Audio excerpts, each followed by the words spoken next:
Hello दोस्तों। 16 अक्टूबर 2023 को माननीय उच्च न्यायालय इलाहाबाद ने मिठाई हत्याकांड के दोषियों को या ये कहे आरोपितों को दोष मुक्त कर दिया। वजह, अभियोजन पक्ष अपना बाहर साबित नहीं कर पाया और माननीय उच्च न्यायालय इलाहाबाद द्वारा दोनों दोषियों को 12 मुकदमे में बरी कर दिया गया, जबकि एक मुकदमा सुरेंद्र कोहली पर अभी भी विचाराधीन है और वो अभी भी जेल में रहेगा। अब इसमें क्या माने कि क्या जो नरकंकाल महिलाओं के और बच्चों के मोनिंदर सिंह पधेर के घर में पाए गए थे, क्या ये दोनों दोषी नहीं हैं? अगर ये दोषी नहीं हैं तो उन हत्याओं के जिम्मेदार कौन है? इसका खुलासा अभी तक कहीं भी नहीं हुआ। ऐसा मानव कंकाल जिसके समय में पूरे भारत के अंदर दहशत फैल गई थी, और इस मामले में मोनिंदर सिंह पधेर व सुरेंद्र कोहली के ऊपर बाजायद मुकदमे भी चले और इन मुकदमों में उनको फांसी की सजा भी हुई। किन्हीं कारणवश या विधिक कार्रवाई के अनुसार उनको फांसी नहीं हो पाई और उनकी सजा उम्र कैद में तब्दील हो गई थी। अपील की, माननीय उच्च न्यायालय ने तथ्यों को देखकर उनको दोष मुक्त कर दिया। अब हम क्या माने कि अगर ये लोग दोषी हैं तो उनकी हत्या किसने करी? ये लोग 2005 से जेल में बंद थे। जो इनका समय जेल में व्यतीत हुआ है, जो इनका समय जेल में खराब हुआ है, उसके जिम्मेदार क्या हमारा जज एजेंसी है? या जो मानव कंकाल, बच्चों के कंकाल मोनिंदर सिंह पधेर के घर पाए गए, क्या वो किसी और ने हत्या की है? इंसाफ किसको मिला? ये नजरिया आपके सोचने का और मेरे सोचने का है। यह मामला 2005 में दिल्ली के सटे नोएडा इलाके में निठारी हत्याकांड में ऐसा आपराधिक मामला जिसको 70 साल पूरे हो चुके हैं और भारत को झंझोर कर दिया था, इसमें वास्तव में कौन दोषी है? उन पीड़ितों को क्या हाल होगा जिनके बच्चे, जिनकी महिलाएं तो आज तक पता नहीं चल पाया, जिनके शव नरकंकाल के रूप में, हड्डियों के रूप में, टुकड़ों के रूप में पाए गए, उनको इंसाफ कैसे मिलेगा? जिस अदालतों ने इन लोगों को सजा सुनाई थी, इनकी सात स्वीकृति के आधार पर सजा सुनाई थी, तथ्यों के आधार पर सजा सुनाई थी, क्या वो निचली अदालत में जज नहीं थे?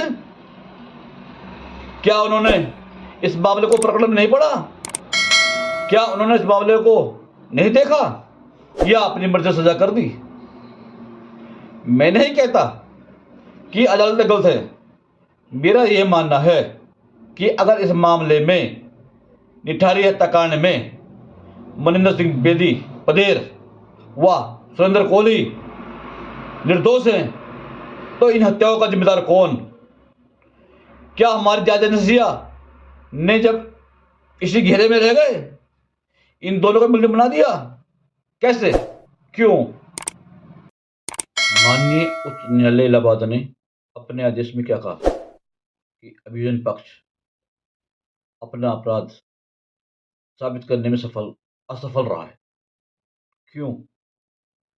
अगर ये बात निचली अदालत कहे तो उनको सजा हुई ना, तो इसका मतलब अभियोजन पक्ष ने भी अपना अपराध साबित करने में सफल रहे हैं, तथ्य पेश किए हैं, सबूत पेश किए हैं, लेकिन कहीं तो कोई ढील छोड़ दी।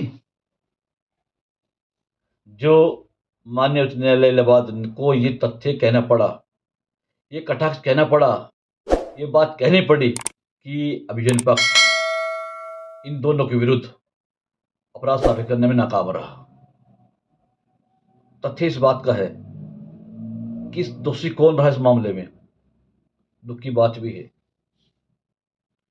कि अगर मोनिंदर सिंह पधेर और सुरेंद्र कोहली द्वारा इन हत्याओं को, इन अपहरणों को अंजाम नहीं दिया गया तो इनको अंजाम किसने दिया?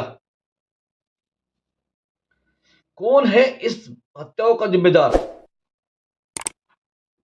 यही तो ढूंढती जांच एजेंसी। कहीं ना कहीं पीड़ित परिवार को भी न्याय नहीं मिल पाया। क्या अब सोचने बात है, पीड़ित परिवार या सरकार माननीय सुप्रीम कोर्ट में इस आदेश के विरुद्ध अपील करेगी? करनी भी चाहिए। हो सकता है जैसे माननीय उच्च न्यायालय ने निचली अदालत के फैसले को बदल दिया है, हो सकता है सुप्रीम कोर्ट भी इस फैसले को बदल दे, नए फैक्ट पर, नए तथ्य पर, कुछ नई चीज बात पर जो माननीय उच्च न्यायालय नहीं देख पाया। लेकिन दुख तो सी बात का है ना कि इस मामले में गलती किसकी है, सजा कौन भुगतेगा? अगर मोनिंदर सिंह पधेर व सुरेंद्र कोहली ने इस काम को अंजाम नहीं दिया, जो उन्होंने अपने स्वर्ण दिन, सुनहरे दिन जेल की सलाखों के पीछे बिता दिए, उसके जिम्मेदार कौन? और अगर दोषी हैं, बरी होने के बाद पीड़ित परिवार के बच्चों के दरकार जो मिले, अपहरण जो हुए, महिलाओं से बलात्कार जो हुए, उन हत्याओं का दोषी कौन? कहीं ना कहीं तो सिस्टम में गलती हुई ना। ये बात देखा जाए, कहां किसकी गलती? सब सरकारी तंत्र की बात हो गई। जांच एजेंसियां कहां विफल रही अपनी बात को साबित न करने में? माननीय उच्च न्यायालय ने किस तथ्य को पकड़ा उनको छोड़ने में?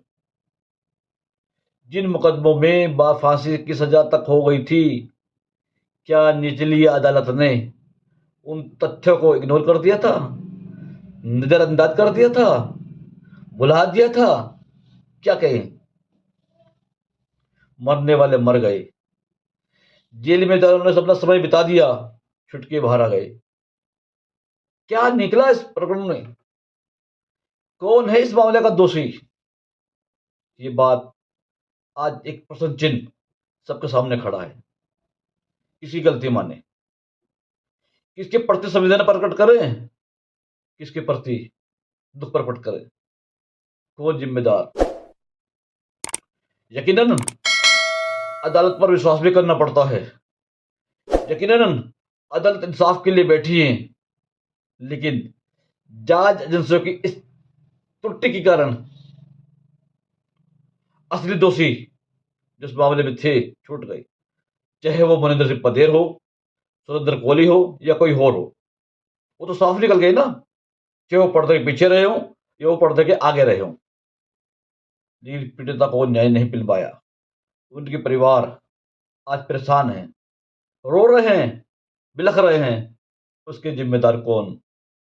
आप देखिए इस बात को, नजरअंदाज ना कीजिए, उठाइए, फैक्ट को उठाइए, सोचिए, क्या हमारे सिस्टम में गलती है? वाकई आप अपनी राय हमें बताएं। इस नजर इकबाल के चैनल में हम आपकी बात को आगे उठाएंगे, नए सिरे से उठाएंगे, नई कड़ी लेके आएंगे, नए तथ्य लेके आएंगे। अपनी राय से भी अवगत कराएं और हमारे चैनल से जुड़े रहें। इसी के लिए धन्यवाद।